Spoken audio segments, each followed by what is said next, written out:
ಬೆಂಗಳೂರಿನ ಹಳದಿ line metro ಆರಂಭದಿಂದಾಗಿ ನಮ್ಮ ಮೆಟ್ರೋ ದಿನನಿತ್ಯ ಪ್ರಯಾಣಿಕರ ಸಂಖ್ಯೆ 10 ಲಕ್ಷ ದಾಟಿದೆ.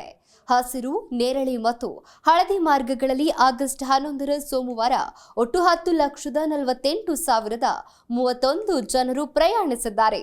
ಹಳದಿ ಮಾರ್ಗಕ್ಕೆ ಪ್ರಯಾಣಿಕರಿಂದ ಉತ್ತಮ ಸ್ಪಂದನೆ ಸಿಗ್ತಾ ಇದ್ದು, ಪ್ರಯಾಣಿಕರ ಸಂಖ್ಯೆ ಶೀಘ್ರದಲ್ಲಿ 12.5 ಲಕ್ಷ ತಲುಪಲಿದೆ ಅಂತ ಅಂದಾಜಿಸಲಾಗಿದೆ. ಈ ಕುರಿತ ಹೆಚ್ಚಿನ ಡೀಟೇಲ್ಸ್ ಇಲ್ಲಿದೆ.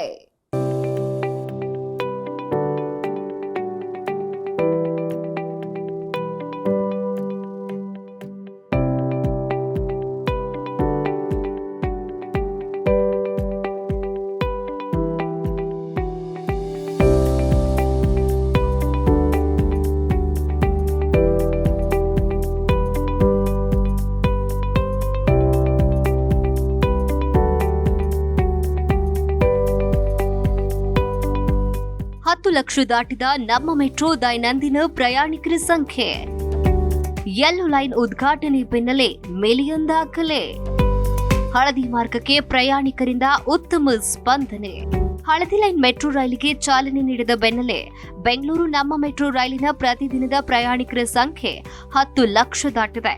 ನಮ್ಮ ಮೆಟ್ರೋದ ಹಸಿರು, ನೇರಳೆ ಹಾಗೂ ಹಳದಿ ಮಾರ್ಗಗಳ ರೈಲುಗಳಲ್ಲಿ ಒಟ್ಟಾಗಿ ಸೋಮವಾರ 10,48,031 ಮಂದಿ ಪ್ರಯಾಣಿಸಿದ್ದಾರೆ ಅಂತ ಬೆಂಗಳೂರು ಮೆಟ್ರೋ ರೈಲು ನಿಗಮ ನಿಯಮಿತ ಬಿಎಂಆರ್ಸಿಎಲ್ ಮಾಹಿತಿ ನೀಡಿದೆ.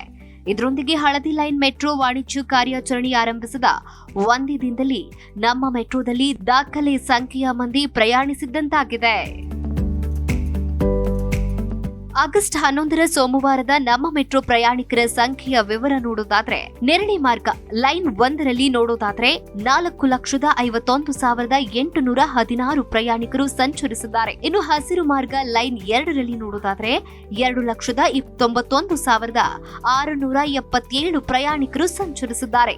ಅಲ್ಲದೆ ಹೊಸದಾಗಿ ಪ್ರಾರಂಭಿಸಲಾದ ಹಳದಿ ಮಾರ್ಗ ಲೈನ್ 3ರ ಮೂಲಕ ಮೊದಲ ದಿನದ ವಾಣಿಜ್ಯ ಸೇವೆಯಲ್ಲಿ 52,815 ಪ್ರಯಾಣಿಕರನ್ನ ಒಯ್ದಿದೆ.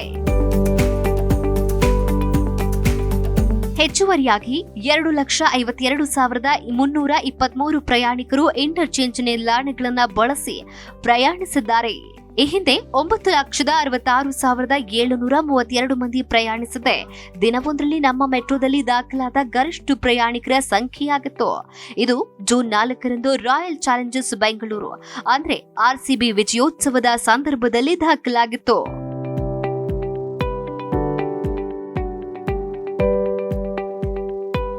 ಜೂನ್ 4ರಂದು ನೇರಳೆ ಮತ್ತು ಹಸಿರು ಮಾರ್ಗಗಳು ಕಾರ್ಯವನ್ನ ನಿರ್ವಹಿಸ್ತಾ ಇದ್ವು. ಈಗ ಹಳದಿ ಮಾರ್ಗ ಸೇವೆಯಲ್ಲಿದ್ದು ಮೆಟ್ರೋ ವ್ಯಾಪ್ತಿ 96 ಕಿಲೋಮೀಟರ್ಗೆ ವಿಸ್ತರಣೆಯಾಗಿದೆ. ಒಂದೇ ದಿನದಲ್ಲಿ ಮೆಟ್ರೋದಲ್ಲಿ 10 ಲಕ್ಷಕ್ಕೂ ಹೆಚ್ಚು ಮಂದಿ ಪ್ರಯಾಣಿಸಿದ್ದು ಇದೇ ಮೊದಲಾಗಿದೆ ಅಂತ ಬಿಎಂಆರ್ಸಿಎಲ್ನ ಹಿರಿಯ ಅಧಿಕಾರಿಯೊಬ್ಬರು ತಿಳಿಸಿದ್ದಾರೆ. ಸೋಮವಾರ ಮೆಟ್ರೋದಲ್ಲಿ ಜನಸಂದಣಿ ಹೆಚ್ಚಳಕ್ಕೆ 4 ವರ್ಷಗಳಿಗೂ ಹೆಚ್ಚು ಕಾಲದಿಂದ ವಿಳಂಬವಾಗಿದ್ದ ಹಳದಿ ಮಾರ್ಗದ ಉದ್ಘಾಟನೆಯೇ ಕಾರಣ ಅಂತ ಅಧಿಕಾರಿಗಳು ಹೇಳಿದ್ದಾರೆ. 7,160 ಕೋಟಿ ರೂಪಾಯಿ ವೆಚ್ಚದಲ್ಲಿ ನಿರ್ಮಿಸಲಾದ ಮೆಟ್ರೋ ಯೋಜನೆಯ 2ನೇ ಹಂತದ ಭಾಗವಾಗಿರುವ 19.15 ಕಿಲೋಮೀಟರ್ ಹಳದಿ ಲೈನ್ ಕಾರಿಡಾರ್ ಅನ್ನ ಭಾನುವಾರ ಪ್ರಧಾನಿ ನರೇಂದ್ರ ಮೋದಿ ಉದ್ಘಾಟಿಸಿದ್ರು. ಈ ಮಾರ್ಗವು ಆರ್ವಿ ರಸ್ತೆಯನ್ನ ಬೊಮ್ಮಸಂದ್ರಕ್ಕೆ ಸಂಪರ್ಕಿಸುತ್ತೆ. ಇದರಲ್ಲಿ 16 ನಿಲ್ದಾಣಗಳಿದ್ದು ಈ ಲೈನ್ ಪ್ರಮುಖ ವಾಣಿಜ್ಯ ಮತ್ತು ಐಟಿ ವಲಯಗಳ ಮೂಲಕ ಹಾದು ಹೋಗುತ್ತೆ.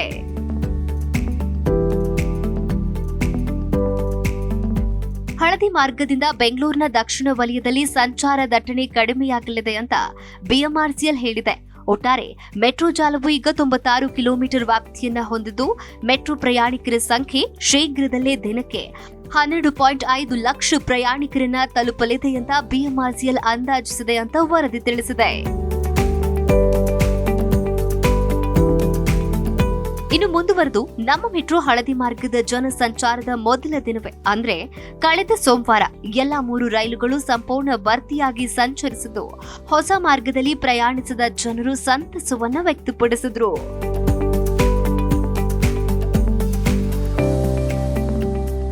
ಬೆಳಗ್ಗೆ 6:30ಕ್ಕೆ ಆರ್ವಿ ರಸ್ತೆ ಮೆಟ್ರೋ ನಿಲ್ದಾಣದಿಂದ ರೈಲು ಸಂಚಾರ ಆರಂಭವಾಯಿತು. ಹೊಸ ಮಾರ್ಗ, ಹೊಸ ಮಾದರಿಯ ರೈಲಿನಲ್ಲಿ ಪ್ರಯಾಣಿಸುವುದಕ್ಕೆ ಜನರು ಉತ್ಸುಕರಾಗಿದ್ರು. ರೈಲಿನಲ್ಲಿ ನಿತ್ಯ ಎಲೆಕ್ಟ್ರಾನಿಕ್ ಸಿಟಿಗೆ ತೆರಳುವ ಟೆಕ್ಕಿಗಳು, ಗಾರ್ಮೆಂಟ್ಸ್ ನೌಕರರು, ಕಾರ್ಖಾನೆ ನೌಕರರು ಹೆಚ್ಚಾಗಿ ಕಂಡು ಬಂದ್ರು. ಮೆಟ್ರೋದ ಈ ಹಳದಿ ಮಾರ್ಗದಲ್ಲಿ ಒಟ್ಟು 16 ನಿಲ್ದಾಣಗಳಿದ್ದು 19.15 ಕಿಲೋಮೀಟರ್ ಉದ್ದವಿದೆ. ಆರ್ವಿ ರಸ್ತೆ ಮತ್ತು ಬೊಮ್ಮಸಂದ್ರ ನಡುವೆ 3 ಮೆಟ್ರೋ ರೈಲುಗಳು ಸಂಚಾರ ಮಾಡುತ್ತೆ. ಆರ್ವಿ ರಸ್ತೆ ಮೆಟ್ರೋ ನಿಲ್ದಾಣವು ಈಗ ನಾಡಪ್ರಭು ಕೆಂಪೇಗೌಡ ನಿಲ್ದಾಣದ ನಂತರ 2ನೇ ಇಂಟರ್ಚೇಂಜ್ ಆಗಿದ್ದು ಹಸಿರು ಮತ್ತು ಹಳದಿ ಮಾರ್ಗಗಳನ್ನು ಸಂಪರ್ಕಿಸುತ್ತೆ. ಈ ಮಾರ್ಗವು 39 ಕಿಲೋಮೀಟರ್ ಎತ್ತರದಲ್ಲಿರುವ ಭಾರತದ ಅತಿ ಎತ್ತರದ ಮೆಟ್ರೋ ನಿಲ್ದಾಣವಾಗಿದೆ. Desk bureau, Zee Kannada news.